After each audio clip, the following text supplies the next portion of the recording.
अगस्त 2009 के एक इंतहाई गर्म तरीन दिन में मैंने उसे पहली बार देखा। वो तपती सड़क पर रेंगता हुआ दुकानों के सामने भीख मांगते हुए एक प्लाजा के सामने आके डेरा डाल देता। पसीने से शराबूर, कभी पाँव लंगड़ाता, कभी गिर जाता, कभी बैठ जाता, कभी रेंगने लगता और कभी गर्म सड़क पर ही लेटा रहता। उसके चेहरे से बला की मजलूमियत टपकती, बिखरे बाल और दाढ़ी घनी और गर्द आलूद होती, मैले कुचैले कपड़े फटे हुए होते और पुराने कटे फटे जूते में रोज उस मखसूस टाइम पे उसी जगह से गुजरता और उसे देखकर मैं तकलीफ से कुड़ सा जाता कि ये जाने कौन शख्स है, किस कदर मजबूर होगा, जाने कौन कौन है इसके घर में और किसकी पहुंचाई हुई चोट है जो इसे इस हाल में ले आई है, या गुर्बत व अफलास का मारा हुआ ये शख्स है जो इस तपती दोपहर में भी सड़क पर लेटा हुआ भीख मांग रहा है। ऐसे सवालात रोज मेरे जहन में जन्म लेते। जिस दोपहर की शदीद गर्मी में मुझे घर से निकलना गवारा नहीं, उस गर्मी में वो तपती सड़कों पर रेंगते न जाने कहां से आता है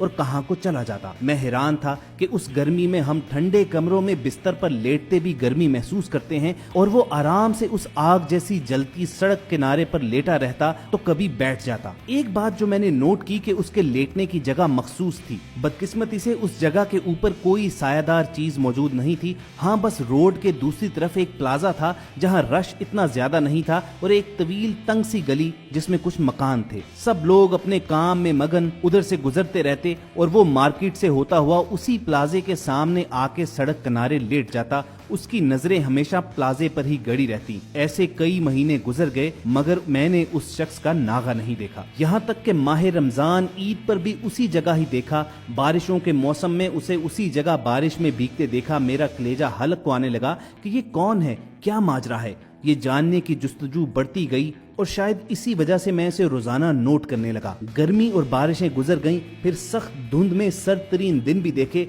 इनमें भी वो पागल उसी हालत में वैसे ही वहां मौजूद रहा। रफ्ता रफ्ता मुझे यकीन हो चला कि दुनिया में उसका कोई नहीं, शायद ये कोई मजनू है। फिर मेरा मामूल बन गया कि जब भी वहां से गुजरता उसे कुछ न कुछ दे देता, लेकिन वो कभी भी टस से मस न होता या उसकी नजरें कभी भी मेरी जानिब न उठती। उसकी नजरें बल्कि एक ही जगह जैसे गड़ सी गई हों। गजब का रौब था उसकी आंखों में जिन्हें पलक झपकना भी गवारा न था। मेरा उस रास्ते से गुजर दिन में होता था तो उसे देख लेता।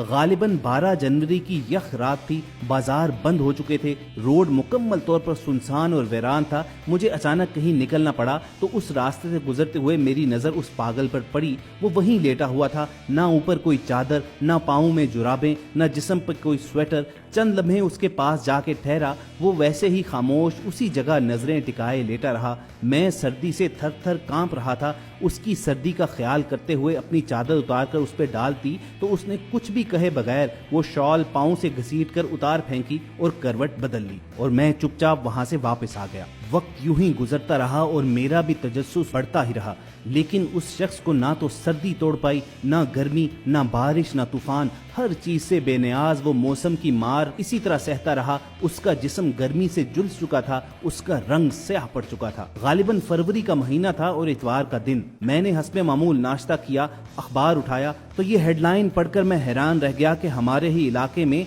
रात एक घर पे हसास अदारों का छापा पड़ा था और 5 इंतहाई मतलूब गैर मुल्की दहशतगर्द गिरफ्तार हो गए। दहशतगर्दी का बहुत बड़ा मंसूबा नाकाम बना दिया गया और बहुत बड़ी मिकदार में असला और बारूद और बड़ी तादाद में तैयार खुदकुश जैकेट्स और उनकी तैयारी में इस्तेमाल होने वाला सामान, वायरलेस और दूसरा सामान बरामद हुआ। अखबार में जिस इलाके का तज़किरा था वो वही जगह थी जहां पर वो पागल कई माह से मौजूद था। मुझे हैरत का शदीद झटका सा लगा। मेरे ध्यान में वही शख्स आया। तकरीबन आधे घंटे की ड्राइव के बाद मैं वहां पहुंचा तो वो शख्स वहां मौजूद नहीं था। मैंने इधर उधर देखा लेकिन उसका कोई भी नामो निशान तक ना मिला। फिर उसके बाद रात को दूसरे दिन बल्कि कई दिन उसे ढूंढता रहा, लेकिन मुझे वो दोबारा कभी भी नजर ना आया। न जाने कौन था, किस माँ का लाल था, किस बाप का लाडला था, किस बहन और भाई की आंख का तारा था या किसी सुहागन का सुहाग था जिसने इस पाक वतन की हिफाजत की खातिर अपनी हस्ती मस्ती बिल्कुल मटा डाली। ना जिताया, ना उसे अवार्ड मिला,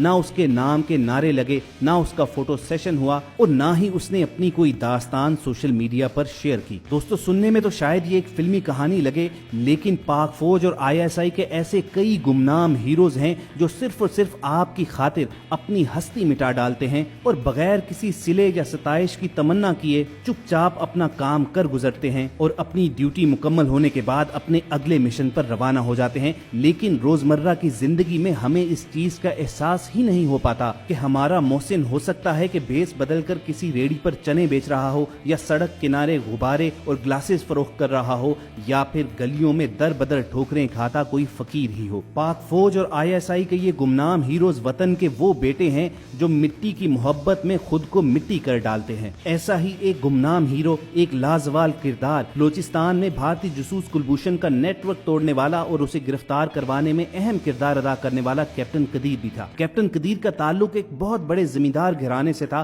खुद कैप्टन कदीर 300 एकड़ काबिल काश्त अराजी का जाती मालिक था, यानी सोने का चमचा मुंह में लेकर पैदा हुआ था। लेकिन जब वो बड़ा हुआ तो वतन अजीज की हिफाजत के लिए पाक फौज में भर्ती हो गया। उसके रिश्तेदारों ने उस पर तंज किया कि जब रुपए पैसे की घर में रेल पेल है तो नौकरी करने की क्या जरूरत है, तनख्वाह पर नौकर बन रहे हो। ये सुनकर कैप्टन कदीर का खून जोश मारने लगा और उसने जवाब दिया कि फौजी तनख्वाह के लिए भर्ती नहीं होता है, फौजी तो वतन की हिफाजत की खातिर बनते हैं और मैं इस मुल्क पर अपना तन मन धन सब कुर्बान कर दूंगा। यही जज्बा लेकर कैप्टन कदीर फौज में सेकंड लेफ्टिनेंट भर्ती होता है। मुकाबले का इम्तिहान पास करके और तरक्की करके कैप्टन बन जाता है। उसका जज्बा देखकर उसे खुफिया एजेंसी मिलिट्री इंटेलिजेंस में भेज दिया जाता है, जहां पर मजीद उसे बलूचिस्तान में खुफिया मिशन पर भेजा जाता है। उसके जिम्मे ये ड्यूटी लगाई जाती है कि बलूचिस्तान में रॉ का नेटवर्क तलाश करना है और दहशत गर्दों को खत्म करना है। रॉ के नेटवर्क की तलाश में मिट्टी की मोहब्बत में ये जुनूनी इंसान, जिसने अपनी सारी जवानी नरम गरम बिस्तरों पर गुजारी और जहां घर में नौकर चाकर की भरमार थी,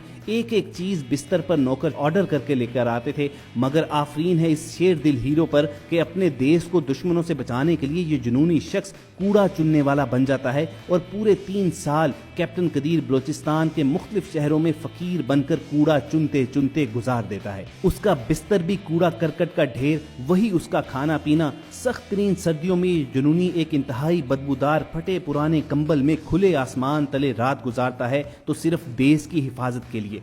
आखिरकार उसकी मेहनत रंग लाती है और ये रॉ के बहुत बड़े जासूस कुलभूषण के नेटवर्क तक पहुंचने में कामयाब हो जाता है। जी हां दोस्तों, आज बलूचिस्तान में जो अमन अमान नजर आता है तो उसके पीछे इस जुनूनी नौजवान का बहुत बड़ा किरदार है। कैप्टन कदीर के इतने बड़े बड़े कारनामे हैं कि लिखने के लिए किताबें कम पड़ जाएंगी। ये कैसा शख्स था जो 300 एकड़ अराजी का मालिक होते हुए भी, अमीरी कबीरी में अपना बचपन गुजार कर आते हुए भी सिर्फ मुल्क की खातिर 3 साल तक कूड़ा चुनने वाला फकीर बना रहा। किस तरह बदबूदार कंबल में उसने 3 साल गुजार दिए। ऐसे लोग इंसान तो हो ही नहीं सकते, वो यकीनन अल्लाह का भेजा हुआ कोई फरिश्ता था। हम जैसे नाम निहाद हुब्बुल वतनी के दावेदार एक रात भी कूड़ा करकट के ढेर पर नहीं गुजार सकते, मगर उस शख्स ने हम पाकिस्तानियों को सुख और अमन देने की खातिर अपने घर के नर्म गर्म बिस्तरों को लात मार दी। तो क्या लगता है कि वो शख्स तनख्वाह की खातिर फौजी बना या किसी प्लॉट की खातिर उसने फौज ज्वाइन की? उसने सिर्फ और सिर्फ अपने वतन की मिट्टी की मोहब्बत में अपनी हस्ती को मिटा डाला और मिट्टी के साथ खुद भी मिट्टी हो गया। तो पाकिस्तानियों, कदर करो अपने शहीदों की, अपनी फौज को इज्जत दो और हमेशा फौज के शाना बशाना खड़े रहो। वो सरहदों पर आपकी जंग लड़ रही है, सोशल मीडिया पर आप उनकी हिफाजत कीजिए और दुश्मन के हर किस्म के प्रोपेगेंडे को नाकाम बनाइए। याद रखो, अगर फौज के शाना बशाना खड़े ना हुए तो तुम्हारी दास्तान तक ना होगी दास्तानों में। अगर इन गुमनाम हीरोज की सच्ची दास्तान हयात आपको पसंद आई हो तो कमेंट सेक्शन में पाकिस्तान जिंदाबाद, पाक फौज पाइंदाबाद लिखकर पाकिस्तानी फौज, ISI और इन गुमनाम हीरोज के साथ अपनी मोहब्बत का खुलकर इजहार कीजिए। और वॉइस डेली के तमाम दोस्तों से गुजारिश है कि इस वीडियो को ना सिर्फ फेसबुक बल्कि व्हाट्सएप ग्रुप और दीगर सोशल मीडिया ग्रुप्स पर भी शेयर करें, ताकि पूरे पाकिस्तान को मालूम हो कि ये गुमनाम हीरोज हमारी हिफाजत की खातिर चुपचाप बगैर किसी सताइश और सिले की तमन्ना किए कैसे अपनी हस्तियां मिटा डालते हैं और अपने फराइज की अदायगी करते हैं। वॉइस डेली की टीम को पूरी उम्मीद है कि आपको हमारी ये काविश जरूर पसंद आई होगी। अगर आप चाहते हैं कि फ्यूचर में भी ऐसी इन्फॉर्मेटिव वीडियोस आपको मिलती रहें तो उसके लिए आप रेड बटन पर क्लिक करके और बेल आइकॉन को प्रेस करके वॉइस डेली के सब्सक्राइबर जरूर बनिए। बहुत जल्द किसी और इंस्पिरेशनल लाइफ स्टोरी के साथ दोबारा आपसे मुलाकात होगी। अपना और इर्द गिर्द के लोगों का ख्याल रखिए और सुनते रहिए वॉइस डेली।